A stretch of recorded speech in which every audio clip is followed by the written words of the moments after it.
Hello, everyone, and welcome to episode 17 of Podcast of Five Rings, your source of enlightenment in the realm of video games, tabletop, anime, film, and tech. Each episode of Podcast of Five Rings releases Monday mornings on iTunes and Soundcloud, now topic by topic, day by day on YouTube, with the full video releasing on Friday. To catch updates about the podcast or for other news, give us a follow on your social media platform of choice, listed in the description below. I'm your host, GM, and overseer of Podcast of Five Rings, Obsidian, joined today by the Dark Fortune Duelist Meta.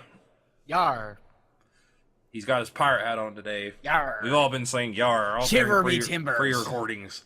Resident Wildcard Mal, you're third today. Hello. Hey, Mal. Hey, Mal. What's up? Not much. It's a day. It is a day that'll live in infamy, I tell you what. The day that Obsidian did not read the fiction first ahead of time. Oh, It's completely unprepared. And we have The Wall That Will Not Fall, Tetsuo. Yeah. He's happy it's crab week, right? What? Yeah. Nobody likes crab. Did you cook some crab cakes in celebration? Why would I cook my kinsman? You monster! I hear that's what they do south of Baden Pass. You know what? I actually have to admit this. I was eating some Cajun crab dip earlier on today, so I didn't even think about it, Yes. but I ate some crab. You know the crane and crab don't often get along that well. Oh, crab are fantastic. What are you talking about? The crane love them, especially with butter. Fish them in offshore all the time. What a delicacy. Delicious. Crack that shell open. Pretty easy. Alright, that's enough shit talking. How has everyone's weeks been? Sounds like busy for most people. Yeah, it's been real busy. I've had a company in since last Friday, so I've been dealing with them. They just left this morning, so that's been the majority of my week. Oh my god. Did everybody have a good holiday? 4th of July! People were shooting Yeah. fireworks till like 1 in the morning. Gotta love Tennessee. Yeah. I'm getting a little bit frustrated, though, because they did this last year and they did this again here, and I'm really hoping this is not a trend, but I think it is, and I just missed the memo on it. But they keep doing our 4th of July fireworks on the 3rd and not the 4th, and I don't understand why they do that. We actually had a lot of people shoot them on the 2nd. Really? I was going to say, down here, or at least in my area, we had people firing it off, on the Friday beforehand. So was that the 30th or something? Well, yeah, I 30th. assume people trying to celebrate during the weekend. Yeah. Yeah, you don't want to get drunk and go to work the next day. And we do always have some event on the 3rd, Red Hot and Boom, where they have music artists or whatever. They have like a free concert. I don't know why it's always on the 3rd. That sounds like a great name for like a chili cook-off. Red Hot and Boom. Yes, it does. So, I'm not the only one then. This is an actual thing that's No, it's happening. a thing. Wow, okay. Well, because what I think normally it is it's a way to be able to have the social community firework event without it taking up your 4th of July with your family. Is kind of the mentality behind it. Could be. I guess. I mean, I just I could get it like the Friday one. That makes sense. Just because, it's on Friday. That means you're gonna be able to celebrate, you can stay up drinking and whatnot, whatever. But if the 3rd's a Monday, what's the difference between on the 3rd and on the 4th? Beyond, what you just mentioned, potentially just getting in the way of hanging out with family and friends. We also had, or I know at least my company had off on the 4th as well, so doing it Monday night gives you a day to recover from any hangovers and or firework mishaps. The old ball rocket in the hour or whatever. I once got hit classic. by a mortar. Yeah. Shivas. Yeah, A dog knocked over the tube, and I ran, and somehow I still ran right into the path. Poor Mel. I forgot all about that. Yeah, Wow. my dad was a redneck, and and would go out of state and buy, I don't know, $1,000 worth of fireworks for New Year's and for the 4th. I usually got to light them. Yeah. Yeah, all you can buy here is like bottle rockets and stuff like that, but you have to. It's just in our county. You can like go outside the county and get like whatever you want, basically, which is what everyone does. It's weird here. It's legal to sell bottle rockets, but technically speaking, it's illegal to shoot them off. The cops don't do anything about it because it's like everybody's doing it. But technically in this area, it's illegal to fire off bottle rockets that you bought over at a 7-Eleven and Walmart. Up here, it's kind of at least up here in perspective of you guys, it's kind of pretty tame. You're not really allowed to like set off too much anything that's pretty strong. Bottle rockets, I think, are okay, but once you start getting to like some of the heavier stuff, that's when it becomes not okay. I don't know how the laws are for you, but bottle rockets are probably about as intense as you're allowed to get. I don't know the laws, but There's shot them off anyway. Do I look like I think a with lawyer? mortars, there's a certain like percentage of weight of explosive that can be in the rounds for you to fire off at home. But again, bottle rockets are like a separate like clause, so that's why they don't fall under that. But you can't like so people can just fire off normal mortars out of the back of their house in the middle of suburbia, and there's no legal recourse for it if it hits your window. I think it's we're in the middle of nowhere. Oh yeah, I think it's technically illegal in our city too, but the cops really just don't enforce it. Because I literally drove like 15 minutes home from my friend's house, and I think I saw like 4 different huge fireworks displays. Granted, one was at the baseball stadium in town, but still. Dude. Yeah. All right. Well, nothing says America, and is also Rokugani like the Crab Clan. So Tetsuo, why don't you start us off and tell us about this fiction that I did not read this week because I was so busy and I want to die. Did Meta read it? I have read it. Okay, just checking. Good. Yay! It was amazing. It was amazing, at least for me. Because it had crab in it. I'm gonna back you on this one. I actually really like this one. What was the name of it? Dark Hands of Heaven. Okay. And it's already edgy. Getting going. It's right in what this is Will. I'm lovable range. I'm on board so far. It's if you can think of the most archetypical way to describe the crab, that's pretty much what the story was about. Shadowland forces amassing outside in the Shadowlands, all shadowy. In fact, they even talk about shadowy, tentacly, monstery thingy. I was surprised by that. And the crab fight him off like a boss because that's what crab do. So that way the little tea drinkers up in the capital can have their little tea parties.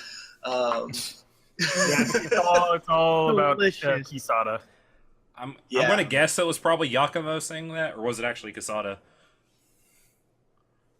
Like, talk about that's kind of the mentality that the Hida have, as opposed to actually saying that. Oh, yeah.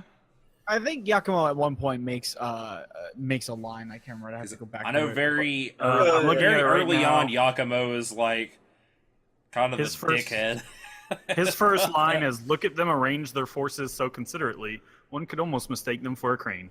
I'm talking about the Shadowlands troops. Yeah, because all the Shadowlands start forming up outside the wall. Yep. And one of the things that I really liked about this, Mal and I talked about this, but in this particular fiction, it's not like the crab a lot of times are kind of painted just in broad strokes as these meatheads, these guys that are just going to battle, frothing at the mouth. But it does a really good job of showing Kisada's tactical side. How he views the battlefield as a go board and how he sees the pieces lined up.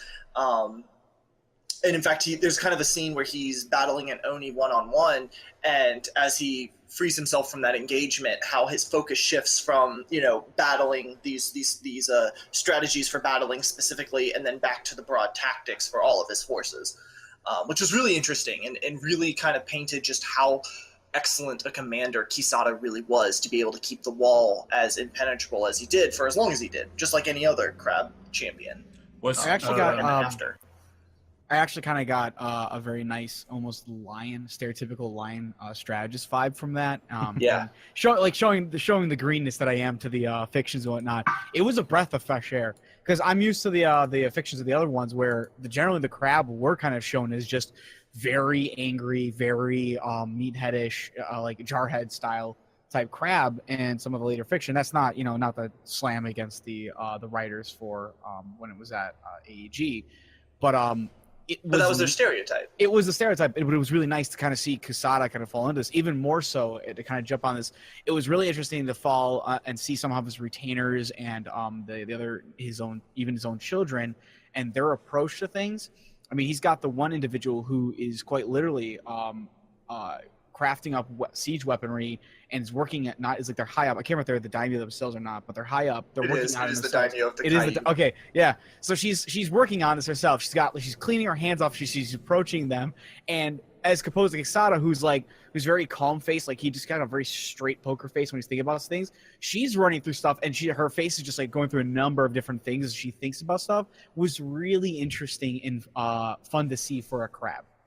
Yeah, because a lot of times the crab families just kind of get muddled together as the crab. Yeah. It was really interesting to show just how different the Hida and the Kaiju specifically, those two, really are. I like to hear that. In that sense. Yeah, because exactly like you're saying, oftentimes, especially in the older stuff, it did seem like you didn't really get a lot of the good variants, especially later on in the later story of like what made all the families different, kind of like you did in some of the other clans. So I'm glad that it seems that they at least showed some of that. This one makes a point of calling out each family and kind of explaining their role. Was Kuniyori in it? Yes, he was. Oh, buddy. They even talk about how creepy he looks. Good. Yakumono Oni coming back. But yeah, I think the fiction is really well done, and I love how they show, or just because this is the first time we get to really see full-fledged clan champion, really, like, who has had the years of experience and put it all into practice, because you've got the two newbies basically, and then the dragon one is all mysterious, been sitting around dreaming all day, right? And they show Quesada like basically conducting the battle with his war fan. Yeah, there's a paragraph and a half of them explaining the tiny motions of his war fan. But I mean, that kind of sounds boring, but they actually do a really good job. Well, they sprinkle it out throughout, like him explaining, like him doing a motion and then like what it does, or like, and then the things that, happen because of it. Yeah. And then like they also like go on to show like how the years are starting to affect him. Age being the one foe he knows well but can't cannot beat. Does it reference Quesada's story about when he was a kid at all in the fiction? No. It might come up later. You can't have everything. I'm sure it's stuff that we'll get later. That's my favorite part of Quesada. I'm not going to say it because I don't want to spoil it in case anyone's new to the storyline, but I love that story so much. Yeah, they might not. It's really dark. They might even change it. His kids are in it, like, and they are kind of like they. Please tell me Sukune's still in the story. Please tell me. He is. Sukune, Yakumo, and Oushi. He and Oushi are best crab.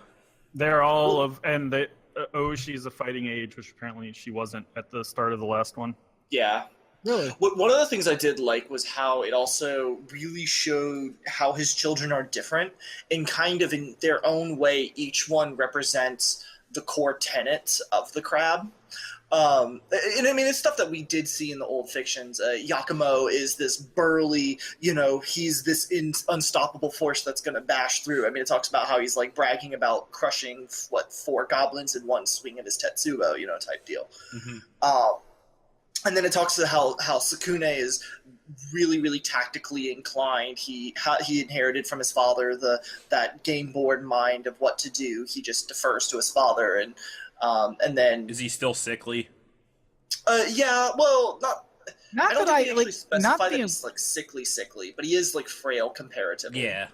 I didn't get that impression either. He just seemed like he just didn't get like the beefy Hida frame that the Hida are known for. But he would probably still be strong. I didn't get the impression that he was like any weaker than any other crab. In the old one, he was like sickly to the point where Kasada thought him weak and almost didn't consider him a son. Which, I mean, that caused the whole problem with the Kuniyori, gave Kuniyori something to weasel in with. Yeah. Huh. So what was our old friend Yori up to? Oh, yeah. No, they actually, I just pulled it up. They describe him as a pale young man, and he trembled a moment as he suppressed a cough, but he swallowed hard and continued. So, yeah. Okay, I guess. Okay, so I there's guess some stuff there. I thought just maybe he was coughing. Yeah.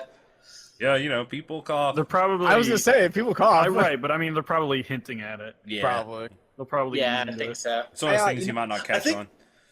I think one of my favorite scenes in it is after the battle happens, and Yakumo's bragging about all the things that that he's done, and when he talks about the battle with the Oni, not to spoil the story, but it's essentially somebody else ends up handling it, and so Yakumo saying, it's a shame you didn't slay the Oni yourself. That one was really powerful. Imagine the glory you could have, and Kisada just like turns out and Lays into him. Yeah. yeah, just gives him this look and is like, do I need that glory? Do you think the crab need glory? Do you think that that's really something that we need to do? Nice. And it was really interesting, but then like Yakumo, rather than like bristling at it, like they kind of have him just being like, okay, you're right, like, and he's like properly humbled, like he just kind of I wonder if that means falls into it. Kisada won't have 3 glory on his card, maybe only 2. Yeah. That would be interesting. That would Maybe be- just Zero give him- glory. That'd be but a he might sweet. have stronger stats. Yeah, that would be a sweet way to tie him to the fiction. Yeah. I Um, agree. But yeah, and it showed. What meta? No, I was gonna jump back before we continued on with is that I kind of noticed this with the kids for Kisada, but it kind of reminds me a little bit of the stereotypical tale where like you have the children of a very well-rounded, decorated, and well-aged individual whose children have all inherited something from him, but all might have their own flaws in and of themselves Yeah. as a character, and it makes it a little bit hard to really tell who would be a good one, because Yakumo, he's very brash.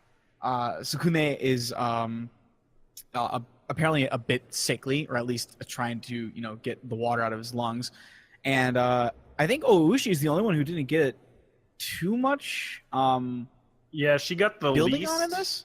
I think is she Yeah. the youngest? I assume. She is the youngest. yes. Yes. Yeah, from the way they present her and how he thinks of her. Well, Yeah. and then too, in this, there's like they realize there might be an attack at like a further section of the wall, and so he Yeah. sends her off with the contingent. So he at least trusts her to be a high commander to take these men and go handle this. That I'm not even gonna like look that direction. You're gonna handle this while we handle this in front of us. Well, she didn't take too kindly that because she wanted to be at the part of the main fight as opposed to offer the contingent. But, Right. But yeah, so Sounds that like it's like Oshi. something I wanted to make a note. Yeah. Yeah, I have it right. It's like, although she made no visible signs of displeasure being left out of the main battle, Kisada sensed her bristle a moment before she bowed to him. Yeah, Listen to me, Doctor. unhappy. I will say, too, one of the things that made me happy is that at least elements of how the Caillou wall came to be are being preserved. Because they talk about Kuni, Osako, and, raising the wall The of water. yeah. Well, Yeah, they to protect reference it. Eishu Ginja. No, they specifically say Kuni, Osaku. Using that Um, live casting. Well, they don't specify that it is a live casting, though. It just, Oh, yeah. he Yeah, just It's says- a brief sentence that just Yeah. references it. That was like the section in the 4th edition RPG book. I believe it referenced her. I talked about you can live cast to do like some amazing feat or whatever that you work out with your GM, obviously, but Yeah. Or fade away because you failed the spell. That was a life cast. unless your GM's a dick, he'll let you do it. Yeah, they also show that he really Kisada cares like for the individual samurai under his command. Yeah. Values each life that it takes to hold the wall. just really nice to see. Did you guys happen to see the card they got previewed to? Because Yeah. I'm pretty excited to Yeah, see. boy. After seeing this, I'm pretty excited to see how Crab we're going to play. Honestly. I did not see this card. What is this? All right. The card is called Stoic Gunso. It was low stats. Hold on. Okay, got it. 2 fate cost, 2/1, 1 glory Bushi. Action during a conflict, sacrifice a friendly, not unfriendly character. This character gets +3 military skill until the end of the conflict. Jeebus. Yeah, it's a really good card because they can swing in. You could defend with like one guy to like try to basically repel the attack, then swing back in with him, and then basically sacrifice your one guy who's already defended. You get a nice buff on him. Sacrifice someone who's not going to be around at the end of the turn anyway. Yeah, anyone who basically has no more use to you for the rest of the turn, you might as well sacrifice them and get some value out of them. Extra value. Yeah, it seems so good. They said that sacrifice might be a part of the crab, like because they value sacrifice as a clan. Yeah, I'm super excited to see. As coming from a Magic background, I love me some aristocrat strategies, so I'm super excited. Aristocrat, to see this, which is like there's some cards from Innistrad with the aristocrat in the title that it revolves around sacrifice. The decks. That reminds me, they did mention that the Yasuki are part of the crab in this case as well, didn't they? Yes, they did. Is that not normal? Yeah, it is. Well, I mean, at the start of the. Yeah, it is. Okay. Yasuki Tako is still down. I thought the old game, they originally part of the crane from the early days. Nah, they were always crab.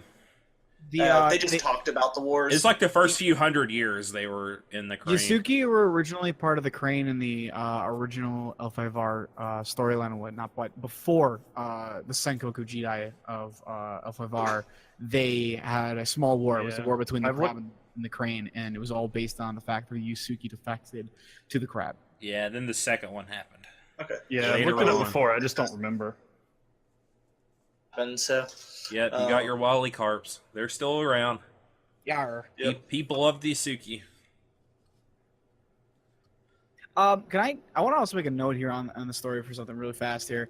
One Oni in the army that they showed attacking the wall, or at least the small legion that swung at the wall.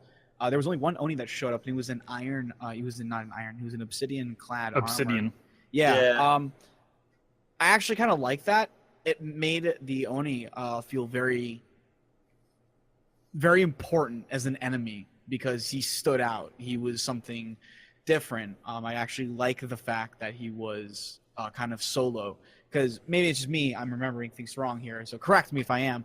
But kind of going back into the older fictions again, where it started kind of feeling like Oni were a little bit more commonplace in things. Yeah. Yeah, well, because, I mean, they were supposed to be rare, but again, it's starting pretty much at the Clan Wars when the Shadowlands were at the height of starting to incur. You saw a lot of them at that point, so it made them feel not rare. Was it tendrily and stuff? No, well, they did mention a tendril horror in the armies, but this one was not. This one was just let's see, it just says... it's massive bulk armored and chunks of chipped obsidian is all it does to describe it. But the little picture that's in the fiction kind of makes it look like a. I think that's just Way of the Crab. I don't think it's for the story. I'm not sure that it is. So, but it doesn't specify anything else beyond that. So I'm assuming, like, going on a limb here, just to make sure. Kisada didn't state that he had like a jade weapon itself, did he? Nope, he did not. Okay, then I'm gonna assume that he used. Well, they made a point of saying like their jade stores are pretty low. Yeah. A big part of it was also that they keep sending requests to the Emperor, and they're like the Emperor's just like, we cannot do anything at this time. It's happening. It's happening. Yep. Kisada's march all over again. I hope they don't do that. Yeah, me too. I'm okay with him doing it as long as he's not allied with the Shadowlands. Like that's my big thing. I don't want him allied with the Shadowlands. Hopefully the Dragon are gonna go and help out. I'd like to see like the dragon try to take the throne or something. Maybe do like a scorpion coup or do what Kisada was doing. I kind of actually hope it's not the Scorpion that go for the coup this time. I really want it to Everybody be a expects wild it. card. Yeah, because everybody expects it. That's the problem. Like, if you do the Scorpion, it's like, oh, well, okay, I guess it's the Scorpion. I really want it to be a wild card. It's like, surprise! It was the Crane all along. I would just Hey, love like, to if see. we make a list of people, I don't who think it'll be tried- Crane. I don't At think least so not either, but- Hotaru. Yeah. I If we think make a it's list gonna of be all the people who've tried, it's the scorpion, the unicorn, and the crab. So hopefully it's one of the others. Yeah, I would just love to see because Yokuni If had it the happens. prophecy and all that stuff. I'd love to see him go, dude. We gotta like do something about it. Our samurai will do whatever it takes. We're That'd be literally nice. short. We might as well do it if we're gonna like die out anyways. So, and you never see like Oh, dragon lion villains won in the story. That was I remember that. Conclusion. What? He's not really a dragon though. I don't like count But he- that. I'm talking about like a dragon samurai. Like Okay. Actually- Not a monk. even a monk, I'll take a monk, but like literally like or even like the dragon clan as a whole being like You the want someone villainous one. associated with the dragon. That the dragon. That'd be won. fun. I'd like to see. I think the closest we got to like a dragon villain was, oh my gosh, what was his name? He was like the Miramoto. It was in the Four Winds saga, and he was involved a lot with Sadao storyline. I can't remember his name off the top of my head, and it's killing me. But Sadao Mao. Sadao Mao. What? Sorry. That's Devil's part-timer. Yep. Yeah. But Oh, yeah, I just love hope that we see a little bit of different stuff. I'm fine if like some of the stuff is similar, but I don't want it to go the exact big plot hooks. Like, okay, now the crab go to Baden Pass and to Tori's Ronin and he Well- fights him off and XYZ. Last time the lion won the throne, so how about this time they go after the throne and the scorpion win? I'm okay with this. I'd take it. Crab should win the As throne. much as I don't want to see Kachiko's Empress again, I'd take it. I'd It's like at least to see slightly what the different. crab do with the throne. Yeah, it'd be cool. Or the unicorn. That would be weird. Yeah, that would be really weird. I don't know if they'll That do would another probably- compete for the throne. I wouldn't mind Right. seeing the Hante stick around, honestly, and get more of Yeah. them. Yeah. Maybe we'll get the Hante really quote-unquote didn't good exist that long. Daigotsu. What were you saying, Ted? Sorry. Just that the Hante really didn't last that long, and as far as like the life of the game goes. Oh, no. It was like a year and a I mean, half. like the bloodline was kind of there that to kind of give us villains, but the Hante itself as an entity really was short lived, and I'd like to see more. Even if it's just an owl clan, like No, Owl Clan. That wouldn't make sense now. Nah. no, it wouldn't. But I'm just saying like if they got disposed, like at least give them a clan and have them continuing on in the story as opposed to just nope, Hante are done. All right, next guy. I don't think you could, Nah. because the whole mandate of heaven kind of... Yeah, celestial Flavor. blood and all that. It would Or be whatever it is. interesting if it happened. And I could see, like, if a scorpion Well, they- became emperor, letting it happen. Yeah, I was gonna say like maybe they go into not exile, but they become nameless for a while, and then they come back and they're given minor clan status or something like that. Yeah, we'll see. Possibly. It I could feel like happen. you could make that work. You could make that work.